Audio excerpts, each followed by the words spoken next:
We are in such a blessed country, and we all have so much to be thankful for. So from all of us to all of you, thank you and happy holidays.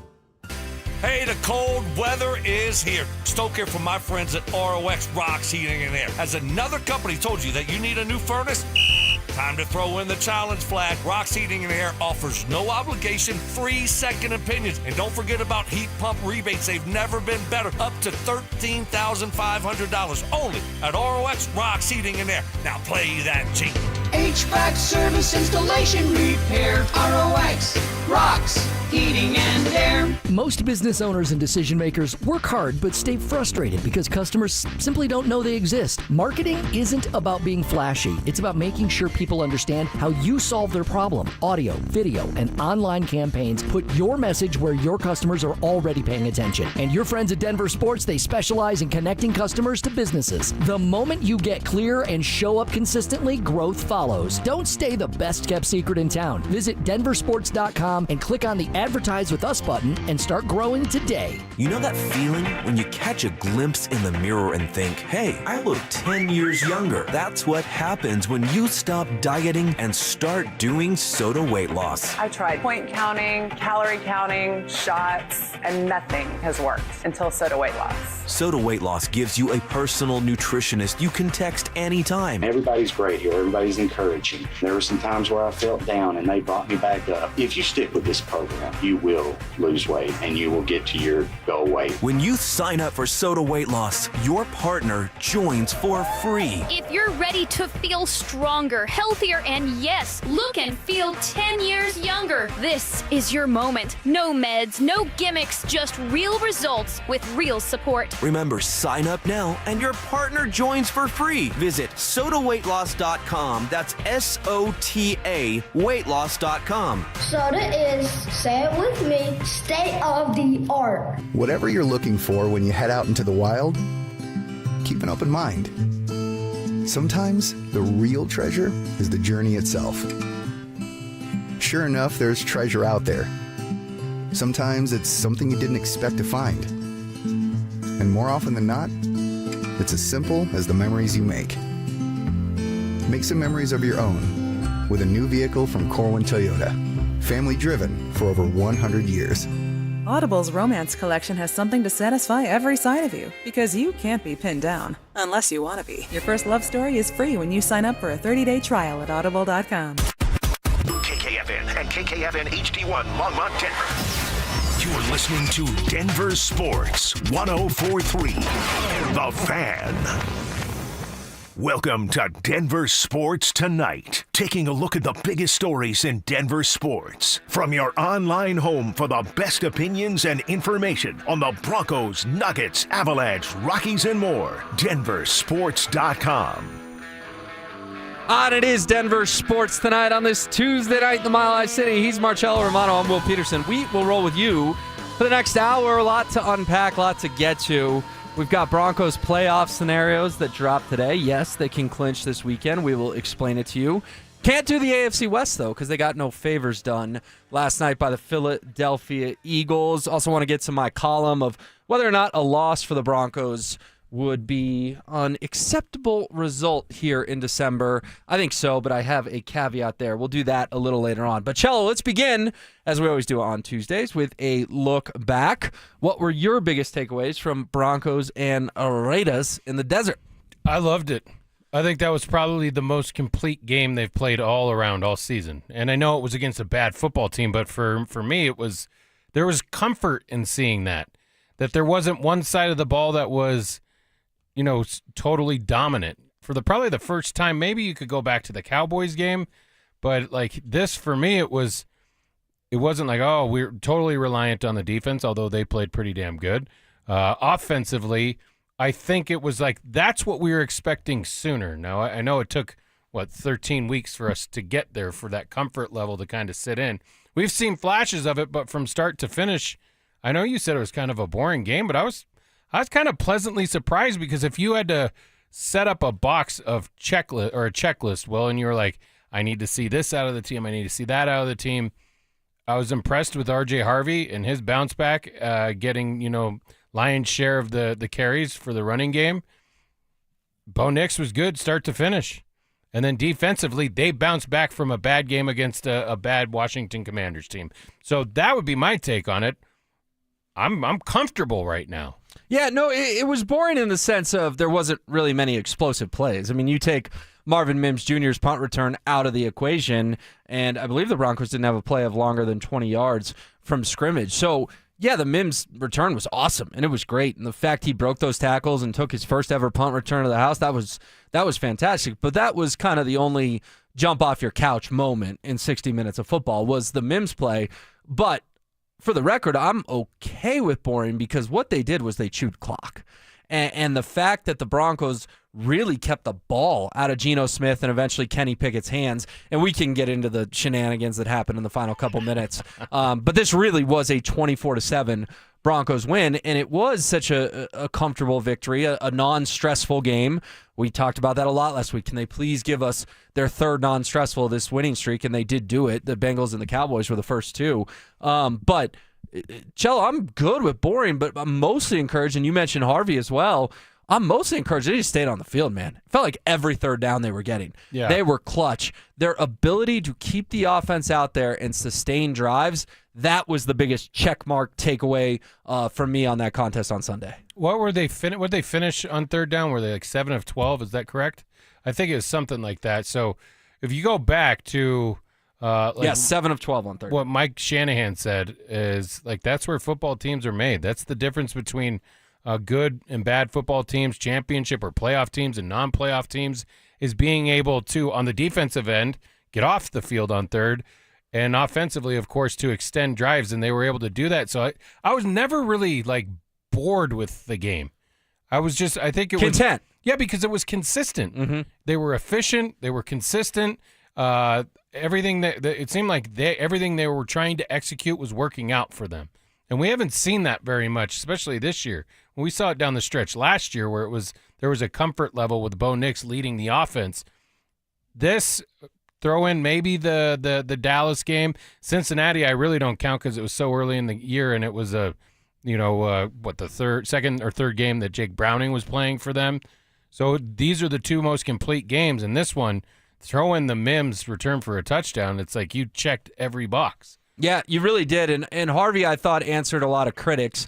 I thought R.J. Harvey got a little bit of a raw deal from the media. And by the media, I mean the collective sports talk, news talk, whatever, writers, too. I thought he was decent against the Commanders. I actually did. I thought punching the ball in twice into the end zone, including in overtime, didn't get enough credit for a team that's had red zone issues. I thought his 12-yard catch to propel the drive in overtime right before the big play to Ingram didn't get enough credit. My point is, I thought there was some R.J. Harvey slander last week that was kind of unnecessary. Agreed. And I thought on Sunday, he played his most complete game as a pro, and he helped us all sort of take a deep breath of, yes, we miss J.K. Dobbins. I'm not trying to diminish J.K. Dobbins' importance, but Harvey can fill that role at least to an 80% clip, which may be enough when you have a defense this good. Yeah, and then you kind of look at teams around the league that have good offensive lines. I made this point the other day.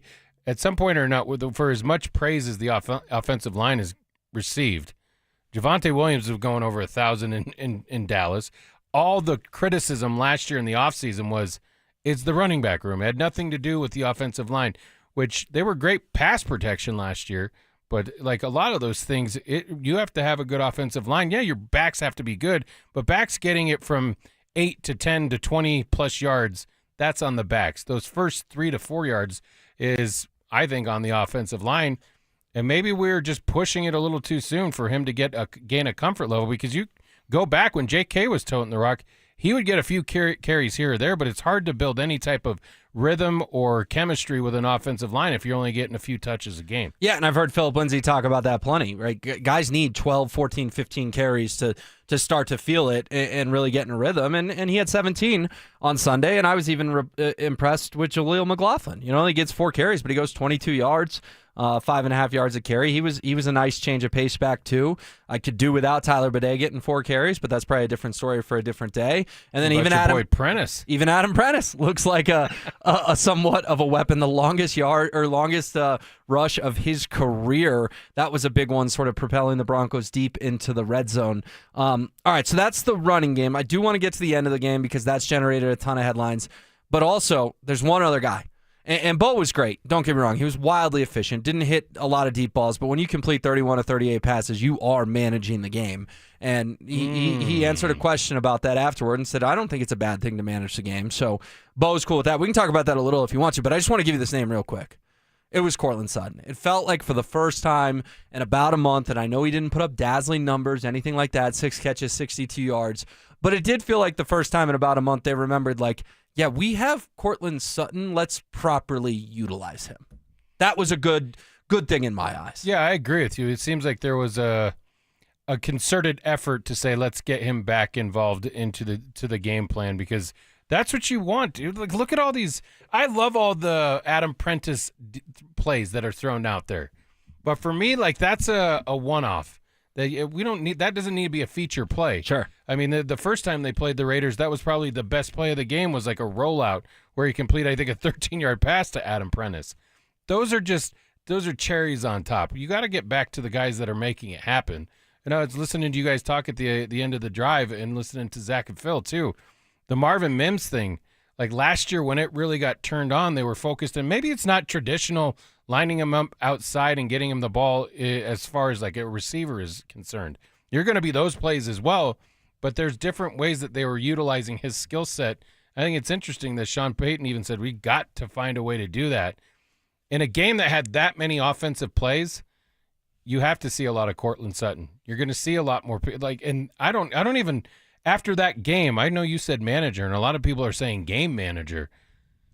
It's hard to do that. 38 attempts and complete 31 of them. Managing that's not really managing. It's like when you're like kind of really heavily reliant on your run game, and then just the dink and dunk that he also gets criticized for. So do you have problems with Bo Nix being labeled as a game manager? Because I do not. I don't. I mean, I get when they say that's not a critique or a criticism. It is. Is it though? For people, when we say that, name me the most famous game manager we've had. In Denver? No, in NFL history. Like, there's not. Give me one. Did Tom Brady manage games? Yeah, but he's the GOAT, dude. Nobody was calling him a game manager the last 15 years of his career. Yeah, but he wasn't as... Maybe when they won that first Super Bowl, he wasn't as sexy as watching Peyton Manning or John Elway. He got there. 2007, he got there. Or Aaron Rodgers in his prime. Yeah, the 1 year, but... So you're saying Tom Brady's a career game manager? I didn't say career game manager. I just thought at times Brady did a lot of dinking and dunking down the field. If you're a young quarterback and you end up winning a championship, I think a lot of people will put it that way. Other than Dan Marino in his second year getting to a Super Bowl, he didn't win it, but he was the leader of that team. Russell Wilson, the success that he had young in his career, the Legion of Boom. There wasn't so much that they were asked to do. I think you're still asking Bo to do a hell of a lot. 38 attempts? That's a lot. The week before, how many do you have? 45? Well, we know Sean's going to overthrow it. He just does. I mean, if you got to run it on your play sheet and then not run it, you are a little too dedicated game manager to the pass. To me is like completing 18 of 21 to 22 passes in a game. Okay, but I'm trying to pin you down just a little bit. I have a problem with it. It feels like you have a problem with the term game manager. I do, because I think it's always been like a backhanded compliment. Name me some people that they're like, oh, wow, thank you. But at the same time, that's what the Broncos need. Like, do you think if Bo's at a parade, hoisting Lombardi, cracking a cold one on top of a fire truck, he's going to care that he managed the Broncos to a Super Bowl? Jimmy Garoppolo managed the Niners to a Super Bowl, and then when it mattered, he couldn't make the play. Oh, so you're saying the lights will get too bright in Super Bowl 60 if Bo's just managing the game? No, that's why I'm telling you, I don't think he is a game manager. I think he's the dude. He is him. Cello, he averaged 5.6 yards per completion on Sunday. There's a lot of managing, dinking and dunking. And this is not Bo Nix slander. He did his job, what he was asked to do. But you're acting like he always does that. What were we criticizing Bo of early in the year? He couldn't complete the deep ball. He's not afraid to throw it. It just wasn't there the other night. You think he is a game manager, and that's what you need to win a championship. I don't think he's always a game manager. Like, your average game manager could not make the throw he made in Washington right before half to find Courtland Sutton. Because we've talked about it. If that was Mahomes, they would have done breaking news. Patrick Mahomes makes the greatest completion of all time. I mean, it was a special play. Agreed. It was a very special play. The average game manager does not do that. But I think what I'm getting at is in a game that you were up 24-7 with 3 minutes to go or whatever it was, Bo did not have to be special at all. And as a Broncos fan, that is a formula for success. And I'm all about success. I'm not about Bo Nix being the number one pick in fantasy drafts. Hell, I'm not even about Bo Nix winning MVPs. I'm about winning championships. And they have 3, and they have a real chance to add a 4th in the next couple of months. And I'm just trying to find the proper role for Bo to make sure that gets done. Give me the game manager that won a championship. Trent Dilfer, Brad Johnson, Tom Brady. The first two were serious. The third one was a little tongue in cheek. Yeah, agreed. Yes. And I would agree with you on both of those. But you're also talking about 2 of maybe the 3 best defenses of all time. And what do the Broncos have? A great defense, an elite defense, a top tier right now, defense. but they're not. Would you put them top 5 all time? Well, no, you got to do it in the playoffs, much like the 2015 Broncos did. But that part of the script is yet to be written. I don't think he's that guy. I think they're expecting more out of him. I think when your head coach comes out at the beginning of the season and says he's going to be a top 2 or 3 or 4 or 5 quarterback in the next year or so, that doesn't scream game manager to me. All right, so you want Star Wars numbers. We've got it. No, I just I want an elite quarterback. We've seen it here. We know what it looks like. You can't win championships, plural, if you're not going to have that. And if you don't think Bo is that, like I get it, but I think we've seen enough, even in a short stint or of what we've seen over the last 2 seasons. To me, I would say that's not how I would label him. Dante, you seem like you're raring, chomping at the bit to. Do you have an opinion on game management? I think it's a fine title to have. I think Tom Brady is a game manager for the most part. He wasn't going out there and wowing you with, this huge arm of Aaron Rodgers. He's not going out there and wowing you with the legs like Josh Allen or Lamar Jackson. I think, to me, game manager means that you play within the system, and that doesn't necessarily mean a bad thing. I think if you lean into your great defense, which Tom Brady had in Foxborough for all those years, same as Bo Nix has here in Denver, I don't see a problem with that label. Ooh, I love it. For once, it's Dante and I ganging up on you. We found some common ground in the last half hour after our little Notre Dame kerfuffle, and both Dante and I are not as concerned with QB style points, apparently. It's the most important position in all professional sports. So, yeah, I mean, you could say, just stay within the system. Game management is also knowing if there's 12 men on the field, which Aaron Rodgers did all the time, and he'd try and get people, Peyton Manning, putting his offense in the best scenario to be successful. I think I'm not disagreeing with what you guys are saying as far as what it actually means. It's just always had a negative connotation with it. Yeah. It's never been a compliment to be labeled that. I get it, but I also do like the fact that Bo took the question and shrugged off and said he didn't mind it, right? He didn't get defensive himself. Because there are guys, and we can all think of them, there's half the league that if you called him a game manager to their face while they were at the podium, they would take offense with that term, and Bo just embraced it and said, I don't think it's as negative as everyone makes it out to be. I think Patrick Mahomes has been a game manager, maybe not so much this year, but in the last 2 years before this. I think he really leaned on the defense and scored when he needed to. He wasn't going out there trying to put up, these crazy numbers offensively. Which he was in the first part of his career. Yeah, when he had right. Tyreek Hill and Travis Kelce was still young. But yeah, the last season or two, it's been a lot of, hey, what can I go out there to do to just go out there and win the game? And that's how you get 3 Super Bowls in 6 years. You adapt. That's what Andy Reid and Patrick Mahomes have been so good at. Some names coming in on the RamosLaw.com text line 303-713-1043. The 5538 nominates Roger Staubach and Bob Greasy as game managers who were successful. Joe Flacco gets a shout out. We know he got his ring after the Flacco fling, the worst sports loss of my life here after the 2012 season. But tons of reaction. Appreciate them all. We'll get to some more as the show goes on. But, Cello, we do have to talk about what happened at the end of the football game. Oh, my gosh. This broke the internet in a game that was on no one's radar, right? People are watching the Packers and the Bears. Yes, Denver fans are watching Denver. I get it. So I shouldn't say no one's radar. Broncos country has a huge footprint. But nationally, it was Broncos fans watching that game, a select Raiders fans that are still out there and still stomaching this horrible season. And it wasn't a big talking point in the NFL until what happened in the final 3 minutes. It kind of feels like, you have that friend or girlfriend or boyfriend or whatever that kind of just sort of brings a little drama with them. There's just always a little bit of drama. There's kind of always just a little bit of drama with the Broncos. And I'm sitting there at 4:45 going, wow, drama-free game. Yeah. Little did I know there would be drama in the final 15 minutes. The Raiders score a touchdown, cut it to 24-14. Sean Payton and the Broncos march down the field, and on 4th and 3, when Will Lutz could have kicked like a 45-yard field goal to go up 27-14, Raiders are out of timeouts. He runs the ball up the middle of the field, gets stuffed. I think there's 3 things you could have done there. 1, I would have kicked it. Just taking the points made it a 2-touchdown game. 2, I would have passed it. The clock is no longer an issue. You're not worried. If it's a turnover on downs, the clock stops either way. And then 3, I would have run it. So Sean took option 3. To me, it was his worst option. It made no sense. Raiders get the ball back, march down the field. Brandon Jones decides to lay on top of their receiver with 5 seconds left. The clock is so clearly going to run out. Gets flagged for delay of game. And Pete Carroll, with 5 seconds left, decides to kick a field goal to make it 24-17. Another one-score game. Important to some. Another one-score game for the Broncos. Like, we think we're finally going to get rid of one-score games. Somehow, some way, the final score leads to one being the margin. And then B, you're right, important to some.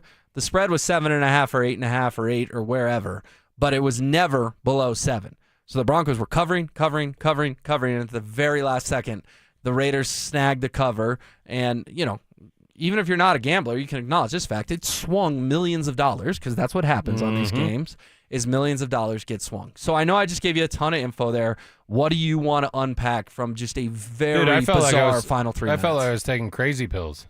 Like, it's like watching something that you're like, are they seriously doing this? This is one of the big problems, especially lately, or the news that has broken the past couple months of just where gambling has led, and we've come so far in one sense, but then in another sense you have questionable calls like that. You never see stuff like this in the NFL. Why is Pete Carroll sending a kicker out? Did you hear his explanation? Yeah, he thought they were going to add more time, or he wanted more time. He's like, I thought we were going to have 10 seconds, and then I was going to kick it, then I was going to get the onside kick, then I was going to throw the Hail Mary. Didn't make a lot of sense to me. There's clocks all over Allegiant Stadium that tell you exactly the scenario you're looking at. So, yeah, dude, I was surprised by it. I was like, what was the end game? There was no end game other than what you just laid out. There's reasons to do it. Now, you still got to go out and make the kick or lay on a play. It just seemed, I don't know, man. I don't like digging that deep into a scenario like that, because I can't make sense of it. I can't even try and, even if I was like, let me try this. Let me just figure out a way to put some kind of coating on it so it doesn't look like it's blatant coverism. Yes. Yeah. Yes. It's a new word, but that's it. What did you make of Payton's decision on the 4th and 3? Because that's what set this whole sequence of events into motion. I didn't mind his. I mean, like, you get it, it's over, yeah? Yeah, but you could kick it to make it a 2-touchdown game. That's a big difference in those final minutes, because now they need 2 Hail Marys rather than a Hail Mary and a field goal. So why did Will Lutz not get a kick it? Remember, in the first half, he tried him out there for a 58-yarder, didn't kick it, took the delay game. And then he threw the Hail Mary at the end of the half when he could have tried a 62-yarder indoors. I thought Will Lutz, and I understand people had him in their fantasy playoffs, whatnot, but I thought Will Lutz, for whatever reason, didn't really get a fair shake on Sunday. And Sean is like Will's biggest fan. That's what surprised me. But he took the ability or the opportunity for him to kick 3 different times out of his hands. And the first ones you could say, well, they're long. 58 and 62, those are long. We're not sure if Lutz has the leg. But the last one was 45 yards to extend the lead to 13. I was stunned he didn't kick the football. It felt like a very big ego play from Sean. Yeah, I mean, I'm telling you, I'm trying to figure out ways to kind of make sense of it. Like, and I'm coming up with nothing. At that point, like, I don't really have a problem with run the football, get the first down, get the hell out of there. Yeah, get the first down. A long 3, you could have passed it. Again, the clock's no longer an issue. Game's over, dude. You didn't expect. I mean, I guess you could say you wanted to expect that Las Vegas was going to put up their big front. Go get the damn yardage and get out of there. Well, they couldn't do it. No, they didn't. And then the Raiders, with the benefit of a Brandon Jones penalty, somehow did end up kicking that field goal. And I agree with you on the Will Lutz thing, though. I don't get the point of trotting him out there just to take a delay a game. giving them no faith at the end of the half, where it's in certain situations like that, it's like these guys are making these kicks of that distance now. When you and I were younger, 60-plus yards was like unheard of. There's only a few guys in the league that were getting that opportunity. Big deal when a guy made a 60-yarder. And there were only a few guys that were given that opportunity. Right, because their coaches just didn't trust him. Or, frankly, they didn't have the training. They didn't have the leg to do it. Now it seems like week in and week out there's opportunities for it. All right, let me hit you with some playoff scenarios, Cello. You ready? Yeah. Denver can clinch a playoff berth this weekend with, there's 6 of them, but number 1 is the easiest, a Denver win. The Broncos beat the Packers. They are playoff bound. The next 4 all involve a Broncos tie. I would say, well, that can't happen. Well, if Dan Quinn kicks an extra point in Washington, they could have tied. And, oh, by the way, their team they're playing this weekend in the Packers has a tie as well. So the next 4 all involve ties and some help. And then the 6th one, which is also the most interesting one, a Houston loss or tie combined with an Indy loss or tie. As long as both games don't end in a tie, which would be a 1 in bajillion, the Broncos are in the playoffs. So either they win or the Colts and the Texans lose, and Denver punches a postseason ticket for the 2nd straight year. Not going to lie, man, pretty fun to have playoff clinching scenarios that we can relay to our listeners on December 9th. Yeah, completely different scenario than what we were facing last year. I like the scenario where they just go out and win. Yep, that's the simplest one. Win and you're in. That's the best one for me. And like I know we'll probably get into it in the next segment, talking about they have a pretty tough schedule down the stretch. I mean, if you look at it, like the Broncos, actually all the AFC West teams have a tough remaining schedule. I think the Chargers don't have an easy road either. No, they don't. And they lucked out last night. Yeah, let's talk about that because the Chargers get to 9-4. The Broncos are 11-2. It's kind of bothering me a little bit that people are just saying, "Oh, it's a 2-game lead."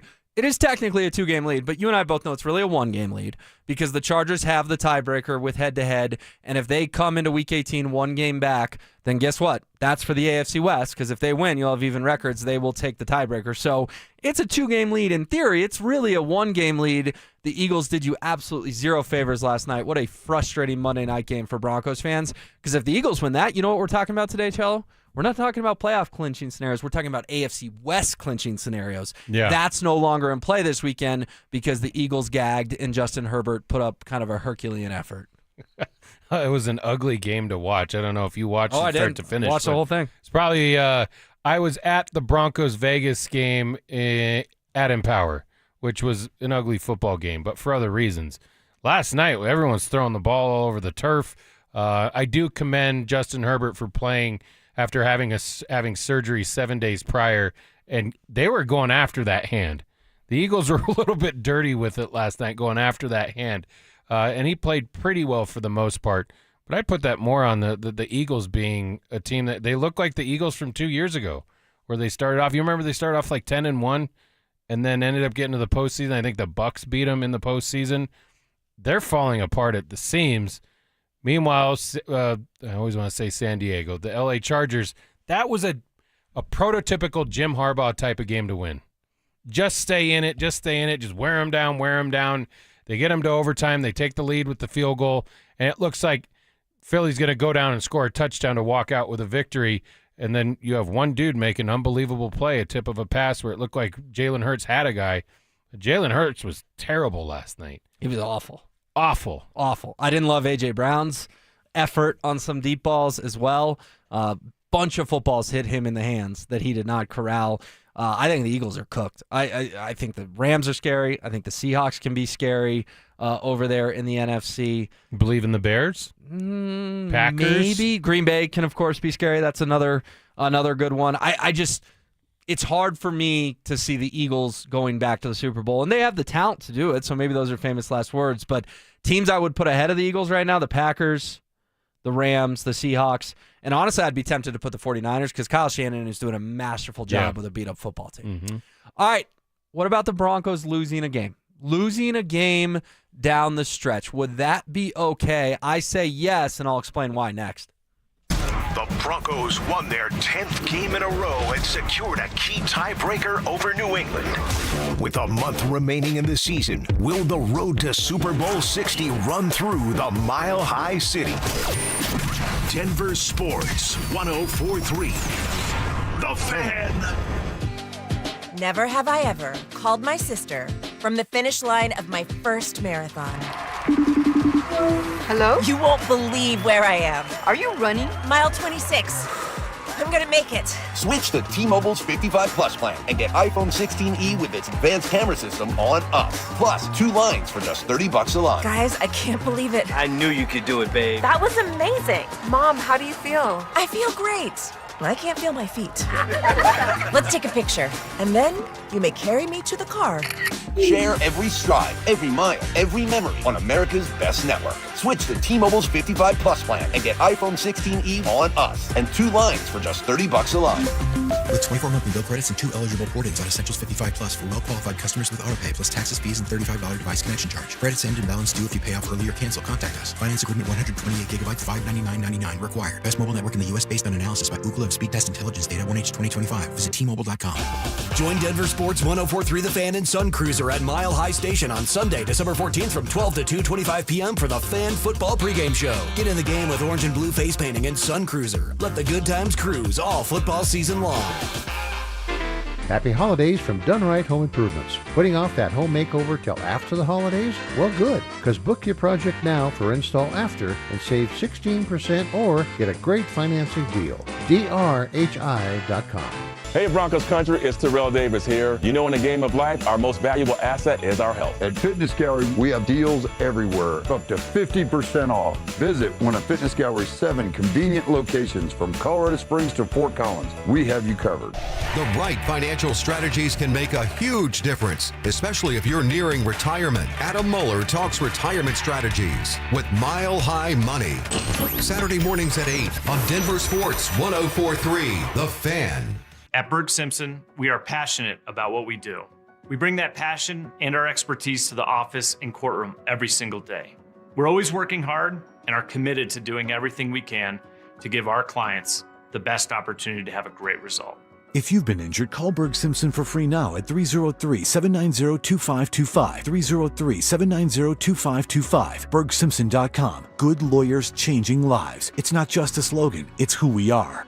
Hey guys, Mark Schlereth here. I'm going to be blunt. If your windows are drafty, sticking, or leaking, cold nights are costing you money. In January, they'll cost you even more. Window prices are going up. Gravina's Window Center of Littleton is locking in 2025 pricing, but orders must be placed by December 31st. Don't let the 2026 price increase punch you in the wallet. Order by December 31st or you're paying 2026 prices. Go to windowsforyourhome.com or call them at 303-794-0490.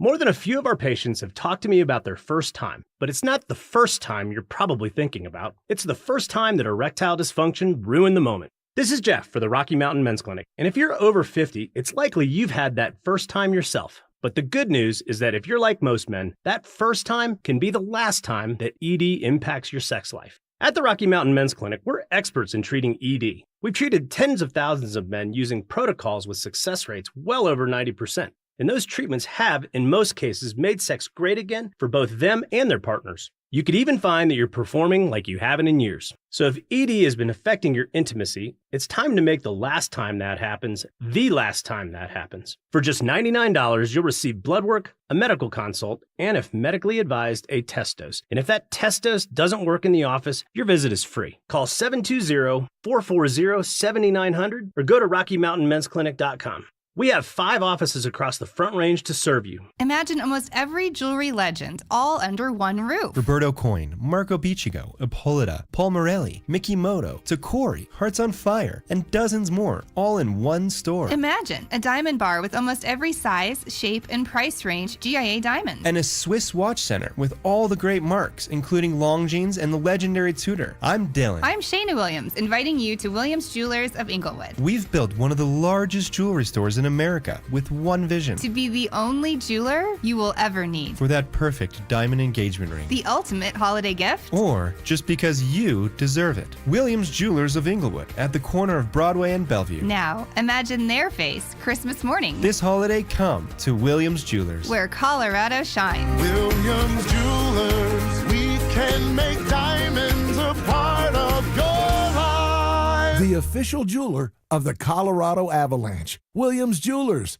where Colorado shines. It's Denver Sports Tonight on Denver Sports Station 104.3 The Fan.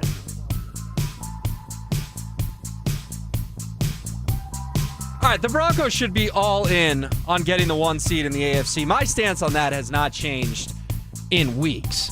2 games at home, by far the easiest path to the Super Bowl. Oh, but has it? And that remains the goal for this Broncos team. Earn a bye, get some rest, let every other AFC contender beat each other up in the wild card round. However, would losing 1 game down the stretch really be that bad for Denver? Let me give you some examples. We saw in 2012, the first year of Payton Manning, when the Broncos took an 11-game winning streak to the postseason. And they got a bye, which was great, but then looked tight against the Baltimore Ravens in the divisional round. And everyone knows what happened. One of the most infamous plays in franchise history ended their season. The Flacco fling over Raheem Moore sent the game to OT, and Denver eventually fell in double OT. Really the loss of a lifetime for a lot of Broncos country. I firmly believe they were going to win the Super Bowl that year, and instead a miracle heave brought it all to a stunning and heartbreaking conclusion. So this all comes with a giant caveat, Cello. If the Patriots finish 15-2, then so be it. The Broncos need to finish 15-2 and the regular season on a 14-game winning streak and get the 1 seed. But first of all, is either one of these teams going to finish 15-2? Probably not. Not with Denver's schedule and not with New England playing a Buffalo team that thinks they have an outside shot at the AFC East and a Ravens team that is going to be fighting for their playoff lives. I agree with you. So I think New England's probably 14-3, maybe 13-4 when it's all said and done. I would love for it. Like, listen, this is at the point of the year, and we haven't been in this scenario in quite some time. To where, and we've had this discussion, you and I, plenty of times of like, careful when you're trying to blueprint or map out how you want the postseason to go, because a lot of times that we've seen, you've gotten exactly what you wanted, and the results don't show up. When the Broncos beat Tom Brady and the Patriots, the Benjamin Watson game, I think was the first loss that Tom Brady had in the postseason. Tracking down Champ Bailey on the 100-yard We're pick. like, oh, we're going to have to go to Indy, and Indy was a juggernaut that year. But we wake up the next day and we watch Pittsburgh beat the Colts on the road, which means Denver got to host the AFC Championship game. I went to that game. I fully expected for the Broncos to win that football game and to head to the Super Bowl that year. They ended up getting beat down in that game. They lost 30, I think it was like 34-17 or something. Crazy, where it was like you got everything you want. You slayed the giant and Brady, and Manning you weren't going to have to face that year. Doesn't work out. Like, these are those things where I agree with you. If a loss happens and it's natural, like you're not sitting your starters or making decisions different than you normally would to try and placate how you want everything to end up, I'm good with it. And it's hard to win that many games. Plus, I agree with your point. You get to a game, if you get there and you've won 14 straight going into it, like you're feeling invincible on one sense. Like, we're going to find a way to figure it out unless you get to that Raheem Moore play and it gets tied. And I remember being down on the field for that. It was freezing out. I turned into like Jack from the Titanic after the first overtime, wanting for the game to end, but in the positive fashion. That's when they got tight. That game should have never gotten to there. You had 2 kickoff returns for touchdowns. Trenton Holiday. Yes, like that should have never been there. And you also had John Fax with a minute left in that game. John Fax. Faxy. Old Faxy up there at the podium. With a minute left in that game, go, no, we'll kneel on it. Yeah, we'll take a seat. We'll take a kneel down and not give Matt Prater a chance to go hit a 3-iron on a freezing day through the uprights. And we all know he had the leg to do that. Mm-hmm. And I think what you're getting at is when teams into the playoffs on long winning streaks, it does feel like the pressure is cranked up because all of a sudden one and done can cook a season, and players are too worried about being perfect, I think, rather than just continuing the good habits that created the winning streak in the first place. And remember, each time the Broncos have won the Super Bowl, they've had a 2-game losing streak in December. Yeah. The 97, 98, and 2015 teams got it out of their systems, so to speak, if you will. But this year's squad losing 2 in a row would not be okay because then it could cost them the AFC West, which we hit on a little bit at the end of the last segment. But one might not be the worst thing in the world. Again, no one's turning on their TV on Sunday going, oh, I want my team to lose because it's good for the long run. But does anyone really want that CBS graphic on divisional weekend to say Denver has taken 14 games in a row unless it's absolutely necessary? Because at that point, everyone is 0-0. And the winner moves on, and the loser goes home for a long, cold, and disappointing offseason. This Broncos schedule is tough down the stretch. Packers, Jaguars, Chiefs, Chargers. Even if Kansas City's out of it, they could play spoiler in Arrowhead on Christmas night. I just think if the Patriots falter once, don't panic if the Broncos drop a game, because it could be a blessing in disguise, just like it was all 3 times in franchise history that they hoisted the Lombardi Trophy. Different teams, different scenarios for sure. And I remember the 98 game. They were 13-0 going into that one though, and they lost to like Kent Graham. Tito Paul got beat in the end zone for that game. Then they followed up with a scheduled loss against Miami that year. That's one of those things like when that one happened, after they lost the chance to go undefeated, they knew that they were probably going to see Miami at somewhere in the postseason. I think a lot of the guys have acknowledged they went into that Monday Night Football game against the Dolphins with a very vanilla game plan. Right. That's the only thing I'm saying I'd have a problem with. Don't change who you are. If it's a natural loss, you just weren't better than the Packers on Sunday, or the Christmas night game like against the Chiefs where they're still in it by chance. They're on life support for sure, but you're gonna get their best shot. I wouldn't be disappointed with a loss. I'm just saying, don't try and map it out. Like Right. Yeah, I agree with you. It just has to happen. But what I'm telling folks is don't fly off the handle if it does. Again, we're keeping our fingers crossed, and we are. I hear you guys say that the Packers are favored here on Sunday? 2.5 point favorites. Green Bay is currently at this very moment, which for a team that hasn't lost at Empower Field at Mile High since October of 2024 is kind of hard to wrap your mind around. But, Chella, we are Bills Mafia on Sunday. Like, I don't think I'll throw you through a burning table on fire, but I'm tempted. The Bills need to beat the Patriots. That alleviates a lot of pressure off the Broncos in these final 4 games, only having to go 3-1. And I say only with, again, 4 games they could lose. They could win all 4, too. That's what they've done all season. But that would be huge. And then also, if the Ravens can grow up and remember they're the Ravens, or remember they have John Harbaugh and Lamar Jackson and Derrick Henry, then maybe they can beat the Patriots, too. I think those are the 2 likely losses for New England. My gut in all of this is New England does drop both those games, finishes 13-4. And I think the Broncos, I picked them to start the season at 13-4. My gut is they go 2-2 in these last 4 games and also finish 13-4.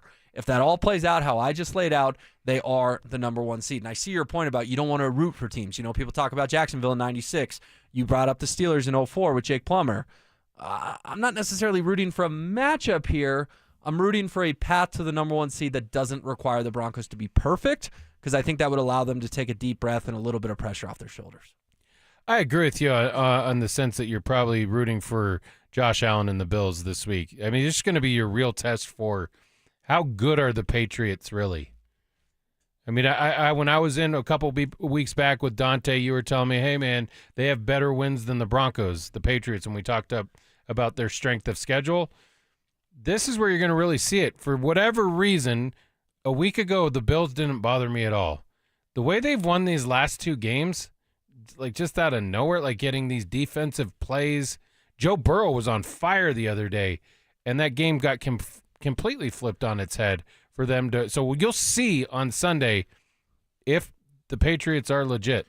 I don't think the Ravens scared them at all. Probably not, but I'm just saying maybe the Ravens remember they're the Ravens. Maybe some sort of flips. Well, they're on life support too, man. Switch flips, if I could say that correctly. Yes, no, they are, and they will be battling for their playoff lives when they ultimately do host the Patriots. Wouldn't it be a good thing, too, if the Patriots came out of nowhere and stole the AFC East? Wouldn't that be good for the Broncos? So, therefore, if Buffalo's the 2 seed and you're the 1, the earliest you can face, or the latest or earliest you can face them is the AFC title game. I'd much rather have the Bills overtake the Patriots, somehow win that division, and lump the Patriots into a wild card team that could come to Denver either in the wild card round or the divisional round. I actually think for Broncos country, you should be pulling for the 1 seed. The Patriots kind of fall apart a little bit. The Bills get hot, and the Bills win the AFC East. I like that scenario. Last week I would have been like, I don't care if you face them in the first round. When it was 2 versus 7? 2-7. That's the way it lined up last week. So, I mean, that wasn't bothering, but it seems like they're finding different ways to win, which is scary when you have a guy like Josh Allen at the quarterback position. Oh, yeah, and I want to avoid Josh Allen as long as possible. I know a lot of people felt that way about Mahomes. He's got an 11% chance to make the dance. They're not dead yet, but they could be dead as soon as this weekend. There are scenarios where the Chiefs are eliminated from the playoffs as soon as Sunday afternoon. All right, coming up next, let's sprinkle in the Nuggets and the Avs a little bit. Plus, so many good texts on the RamosLaw.com text line. I promise we will hit a handful of those on the other side. The Broncos offense came out swinging. Thanks to a strong performance by R.J. Harvey.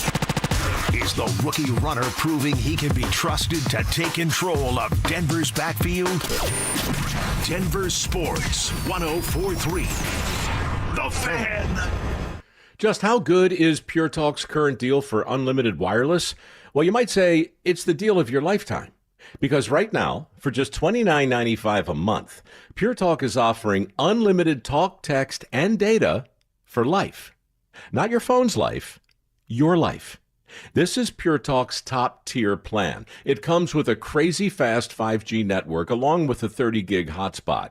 And at just $29.95 a month, there has never been a better opportunity to lock in a ridiculously low rate for as long as you live. And save thousands and thousands of dollars along the way. This plan is normally $65 a month, but if you switch today, you will save over 50% every single month for the rest of your life. See what I mean? It really is the deal of your lifetime. Dial pound 250, say micro, offer ends 12/14. Some restrictions apply. Details at puretalk.com. Is your financial advisor offering you up to a 30% upfront bonus? Or are they promising you up to 10% growth per year, all for your retirement income? If not, then you need to come to Trajan Wealth. I'm Jeff Jr., founder of Trajan Wealth. If you have a plan to retire within the next 10 years, don't wait only to find out it's too late. I've seen hardworking folks like you retire only to be required to go back to work, all because their advisor told them guarantees like these were too good to be true. They're not. That's up to $30,000 upfront or up to $10,000 per year on $100,000, all guaranteed for retirement income. Don't keep working when you're supposed to be retired, and don't let any financial advisor tell you it's too good to be true. Call Trajan today, 720-204-8100. That's 720-204-8100. Annuities not advisory products. DBA Trajan Wealth Insurance Solutions. Additional disclosures at trajanwealth.com. Hi, I'm Michael from the War and Treaty. You know the jingle. Now discover the facts about Ozempic, a GLP-1. Only Novo Nordisk makes FDA-approved Ozempic. Learn about the real thing. Talk to your healthcare professional today. Call 1-833-OZEMPIC or visit Ozempic.com to view the medication guide and to learn more about Ozempic. Semaglutide injection 0.5 milligram, 1 milligram, and 2 milligrams.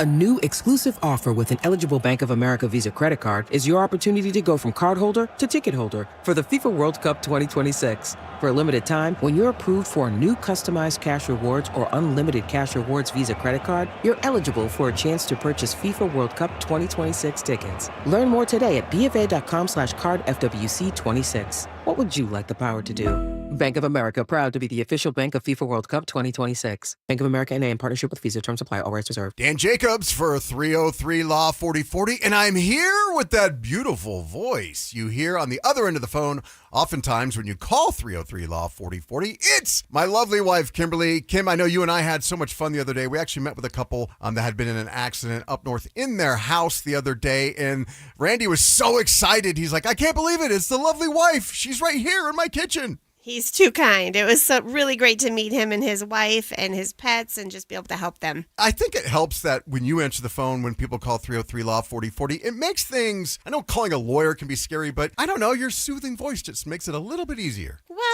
I just want to help. That's all. And I know how to do that. I love the holidays. I always like to wish our listeners happy holidays. Would you like to do so as well? Absolutely. Merry Christmas, everyone. I hope you have a wonderful new year. And I hope you never need us, but just in case, save that number in your phone. You never know when you're going to need it.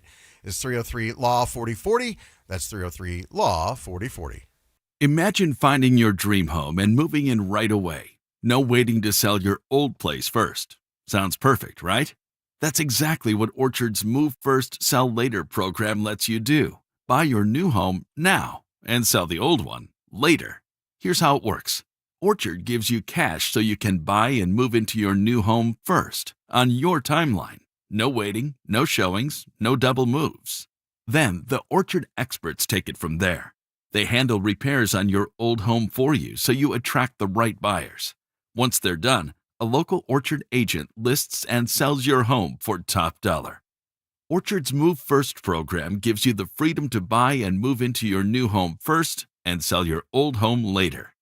Buy before you sell and get top dollar for your home with Orchard. Ready to find out how much your home is worth? Visit Orchard.com to get your free home valuation. That's Orchard.com. Tune into Stokely and Evans with Mark Schlereth, Wednesdays at 9:15 to hear ESPN NFL analyst Dan Orlovsky break down Bo Nix and the Broncos every week during football season. Denver Sports, 104.3 The Fan, DenverSports.com, and the Denver Sports app. Denver Sports Station 104.3 The Fan presents Denver Sports Tonight. All right, so many great texts tonight on the RamosLaw.com text line 303-713-1043.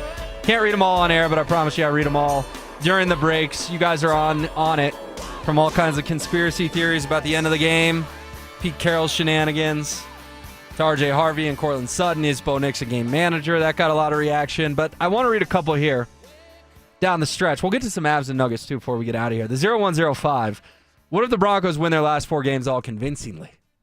That's a good hypothetical right there. Given the opponents, I would be shocked if they win all 4 convincingly, but we're doing sports talk, so hell, let's do it.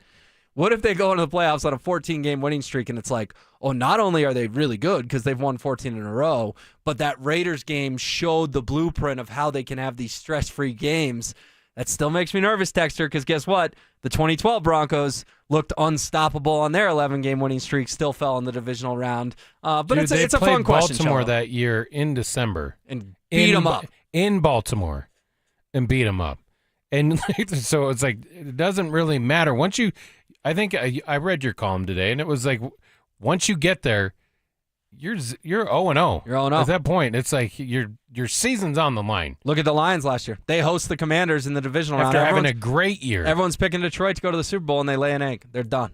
That was after week 17, 18 matchup against the Vikings, which I think decided the division. Correct. They had everything laid out the way they wanted. And now they're one of those teams that they won last Thursday night, and pretty convincingly, but is their window shutting? There's so many like different narratives that we can discuss with the NFL this year, which is great. You talk about flipping it on its head. Right now with the Chiefs and the Ravens sitting on the outside looking in, the Bills struggled of late, the Ravens and with their issues, and now what's happening with the Eagles. It's crazy. We couldn't even have made it up. The league turned overnight, changing of the guard, if you will, overnight. Derek in Castle Rock points out that you're getting 3 of the best 4 games in these last ones for the Broncos. That obviously the Packers have a ton to play for, trying to get the 1 seed in the NFC. The Jaguars somehow, some way, still in it for the 1 seed, especially if they beat the Broncos. And, oh, by the way, they're fighting for their lives with the Texans and maybe the Colts. The whole Phillip Rivers thing is very weird. And the AFC South. The Chargers game could be for the division. You know that's going to be a dogfight if that is indeed the case. And then the Chiefs, if they have an ounce of pride left in Arrowhead on Christmas night, or if they somehow get hot and are still in it, then that's going to be a major test as well. So good text from Derek. And then I want to close with this one before we get to Avs and Nugs. Jeremiah says, wouldn't it be just amazing in a perfect world where we beat the Packers and the Jags, the Patriots lose to the Bills and Ravens, and the Chargers lose one of their next 2 to give us a Jarrett Stidham masterclass against the Chiefs and the Chargers the last 2 weeks of the season. Jeremiah, I like what you're thinking, man, that if everything breaks right, this thing could be settled well before Christmas night. That said, the one pushback I'd give him, you're not playing Jarrett Stidham against the Chiefs, the Chargers, then a bye, then Bo. Yeah. That would be way, way, way too much time off. If everything's wrapped up by week 18, do you play the starters or not, Cello? I'm not talking about Arrowhead Christmas night. I'm talking week 18. You are the 1 seed. Do you play your starters knowing that the bye is also coming the following week? I'd probably give them a series. Okay. I think there was 1 year that the Colts came into Denver in week 17 and did the same thing. That was when Ashley Lalise scored and did the surfboard on the field. Then they went to Indy the following week and got completely massacred in the postseason. But I'm big on just give them a little something.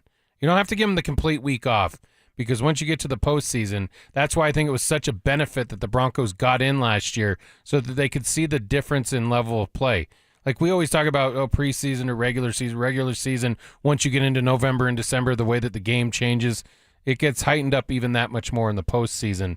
So for timing's sake, I would probably give him a series or so in that game, and then I'd sit him out. Yeah, I would too, especially with a bye looming. I don't want them to play Christmas night in Arrowhead. Think about that. December 25th in Arrowhead, and then not play again until January 18th or 19th. And we're talking almost a month. And again, these are first world problems, big-time first world problems. We're getting way ahead of ourselves here. But if, and it's a giant if, the 1 seed is wrapped up, I would play them maybe even a half, at least a quarter against the Chargers in Week 18. Hopefully, those are conversations we have in the coming weeks. All right, Cello, Nuggets. David Adelman delivers the news today. Don't expect to see Christian Brown or Aaron Gordon before the end of the holiday season. Kind of the cold reality setting in that, yes, these initial timelines were accurate. We're still looking at probably 3 weeks, a month without two starters in the lineup. It's bothersome because, well, first and foremost, they're probably your two best defenders.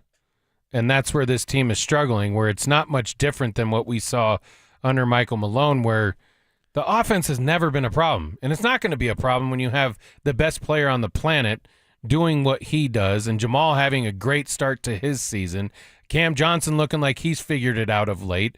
Offensively, never going to be a problem. It's that defensive end where Nicole's not a great defender. Jamal isn't great. He's never been labeled as being a great defender. That's where it's a concern. And we had this discussion with Jake Shapiro in here last week. But are you conceding the Western Conference as far as number one overall seed to the Thunder by now? I think so. I mean, they're what, 22-1, 23? They were 23-1 last time I checked. 23-1, and their one loss, they lost to the Trailblazers on the road, could very easily be 24-0. So yes, I am conceding it. I also did want to point out, because we had fun with it last week, but you brought up to Jake about, is Adelman the right guy? 17-6 is the best start in Nuggets history. My guy, David Adelman, making franchise history. All right, your guy. Avs tonight. They will drop the puck in about an hour. Okay, you want to real quick? Give me a thought. You're going to clap back. No, you were happy with their coaching search in the offseason? You were completely satisfied? Yeah, what David Adelman did in the playoffs, I saw enough. He's the guy. Okay. He took the Thunder to 7 with a beat-up team. Better get one in the next 2 years then. Well, they better. But, Phil Jackson, Pat Riley ain't walking through that door. Avs tonight in Nashville. Puck drop in about an hour. It's a late one. Almost a 9 o'clock local time start against the Preds. Big takeaway, Charles. Scott Wedgwood back in goal. Mm-hmm. What are you looking for the Avs against one of the worst teams in hockey? Continue what you're doing. Continue the tear that you've been on.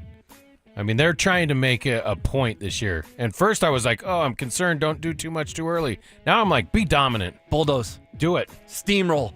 I love it. Avs should win. But they've only lost twice in regulation all year. So I would think that has good odds of happening. For Dante, Cello, I'm Will. It's DST on the Fan.